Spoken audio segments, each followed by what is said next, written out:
Hi friends, நம்ம வீட்டு ஸ்டைலில் கார சட்னி எப்படி செய்யலான்னு பார்க்கலாம் ஃப்ரெண்ட்ஸ். வாங்க. இப்போ ஸ்டவ்வில் வானல் வச்சுக்கலாம். வானல் காஞ்சிடுச்சு. இப்போ ஆயில் போட்டுக்கலாம். ஆயில் காஞ்ச உடனே 2 ஸ்பூன் உளுத்தம்பருப்பு, 2 ஸ்பூன் கடலைப்பருப்பு போட்டுக்கலாம். கடலைப்பருப்பு உளுத்தம்பருப்பும் நல்லா வறுபடட்டும், வறுத்து எடுத்துக்கலாம். இப்போ வெங்காயம் போட்டுக்கலாம் ஃப்ரெண்ட்ஸ். வெங்காயம் போட்டாச்சு. இப்போ தக்காளி போட்டுக்கலாம்.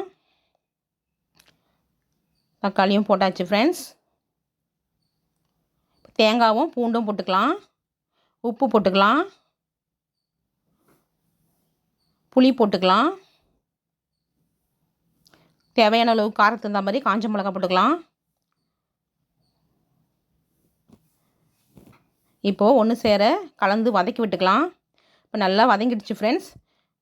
இப்போ ஜாரில் போட்டு நல்லா அரைச்சி எடுத்துகிட்டு வந்துடலாம். இப்போது அரைச்சி ரெடி ஆகிடுச்சு பாருங்கள். சட்னியும் ரெடி ஆகிடுச்சு ஃப்ரெண்ட்ஸ். நம்ம வீட்டு ஸ்டைலில் சட்னி ரெடி ஆகிடுச்சு. இந்த வீடியோ பிடிச்சிருந்தால் லைக் பண்ணுங்கள், ஷேர் பண்ணுங்கள், கமெண்ட் பண்ணுங்கள், சப்ஸ்கிரைப் பண்ணுங்கள். தேங்க்ஸ் ஃபார் வாட்சிங். Bye all.